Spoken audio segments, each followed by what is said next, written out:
So hello views, మరి ఈ వీడియోలో మనమైతే what is ternary operator and ternary operator సంబంధించి ఒక ప్రోగ్రామ్ని కూడా మనమైతే రాయబోతున్నాం అనమాట. మరి మీరు కనుక మన ఛానల్ ఫస్ట్ టైం కనుక చూసినట్లయితే definitely make sure that you subscribe to our channel so that you do not miss the content to upgrade your self అనమాట. సో ఇక ఆపేసి వీడియోలోకి అయితే వెళ్ళిపోదాం. సో మనం ఈ వీడియోలో నేర్చుకోబోయే టాపిక్ వచ్చేసి conditional are ternary operator.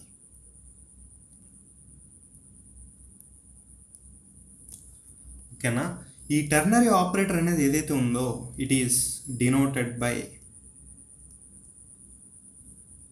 Question mark, దాని తర్వాత కాలం.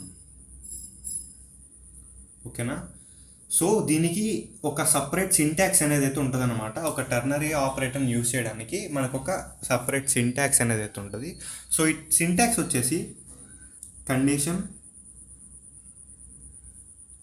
Question mark, statement 1 hyphen statement 2.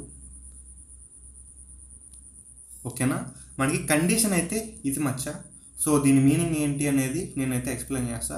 So మనం ఫస్ట్ ఒక ప్రోగ్రాంలో మనకి ఆల్రెడీ యాజ్ ఇట్ ఈస్ మనం హెడ్డింగ్లో డిస్కస్ చేసుకున్నట్టు మన యూజ్ ఏంటి ఈ ఆపరేటర్ వల్ల అంటే ఒక కండిషన్ని చెక్ చేయడం. ఓకేనా? సో కండిషన్ అనేది మనం స్టార్టింగ్లో పెడతాం అండ్ దాని తర్వాత ఒక క్వశ్చన్ మార్క్ అనేది పెడతాం. ఒకవేళ కనుక ఈ కండిషన్ అనేది కరెక్ట్ అయితే అంటే A = 3 అనుకోండి, B = 2 అనుకోండి, A is greater than B అని ఇచ్చాను అనుకోండి, 3 అనేది గ్రేటర్ దాన్ 2ఏగా, కరెక్టేగా. కరెక్ట్ కాబట్టి ఇక్కడ స్టేట్మెంట్ 1 ఏదైతే ఉందో ఇది ఎగ్జిక్యూట్ అవ్వద్ది. ఓకేనా? స్టేట్మెంట్ 2 అనేది ఇంక ఎగ్జిక్యూట్ కాదు.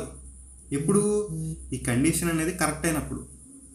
ఒకవేళ కండిషన్ అనేది ఫాల్స్ అనుకో, అప్పుడు స్టేట్మెంట్ 2 ఎగ్జిక్యూట్ అవుద్ది, స్టేట్మెంట్ 1 అనేది ఎగ్జిక్యూట్ కాదు. Hope you clearly understand. So దీని గురించి ఇప్పుడు మన ల్యాప్టాప్ ఓపెన్ చేసి ల్యాప్టాప్లో ఒక ప్రోగ్రామ్ అయితే మనం చూద్దాం. సో నేనైతే మీకు ఇప్పుడు ఆన్లైన్ కంపైలర్ని అయితే ఓపెన్ చేశాను అనమాట. ఇది వచ్చేసి జీడీబీ యొక్క వెబ్సైట్. సో ఆన్లైన్ కంపైలర్ జీడీబీ అని కొడితే మీకు ఇక్కడ ఒక వెబ్సైట్ అయితే ఓపెన్ అయితే అవుతుంది. సో ఇక్కడ మీరు చూసుకుంటే మనకి క్వశ్చన్ వచ్చేసి write a C program in order to use ternary operator and know which is the largest value అన్నాడు. సో మనకి ఒక 2 వాల్యూస్ అనేవి మనం తీసుకోవాలి. 2 వాల్యూస్ తీసుకున్న తర్వాత వాటిని రీడ్ చేయాలి అండ్ వాటిలో ఏది లార్జెస్ట్ అనేది మనం దేన్ని యూజ్ చేసి డిక్లేర్ చేయాలి, టెర్నరీ ఆపరేటర్ అనేది యూజ్ చేసి డిక్లేర్ చేయాలి. ఓకేనా? సో దీనికి ప్రోగ్రామ్ వచ్చేసి నేను ఆల్రెడీ రాసా. సో దీన్ని మనం అయితే ఎక్స్ప్లెయిన్ అయితే చేద్దాం.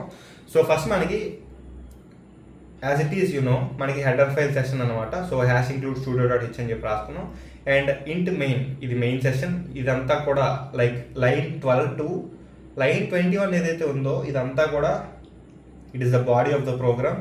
సో ఫస్ట్ ఒక 2 వాల్యూస్ని నేనైతే అసైన్ చేసుకున్నా, వాటిని A, B అనుకున్నా. ఈ A, B అనేవి మనకి ఇంటీజర్ ఫార్మాట్లో అయితే ఉన్నాయి. సో A, B అనేవి ఏంటి? Integer numbers.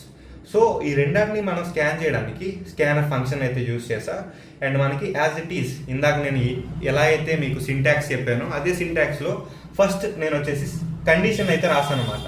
So A is greater than B, A is greater than B, దాని తర్వాత క్వశ్చన్ మార్క్ అనేది అయితే చెప్పా కదా, క్వశ్చన్ మార్క్, దాని తర్వాత ఇదంతా స్టేట్మెంట్ 1 కాలన్ స్టేట్మెంట్ 2. ఓకేనా? ఇప్పుడు A అనేది గ్రేటర్ దాన్ B అయితే స్టేట్మెంట్ 1 అనేది మనకి ప్రింట్ అవుతుంది. Like A is greater value అనేది ప్రింట్ అవుతుంది. ఒకవేళ A is less than B అంటే ఇది ఫెయిల్ అయింది అనుకోండి condition, B is greater value అనేది ప్రింట్ అవుతుంది. ఓకేనా? ఒకసారి మనం దీన్ని రన్ చేసి అయితే చూద్దాం.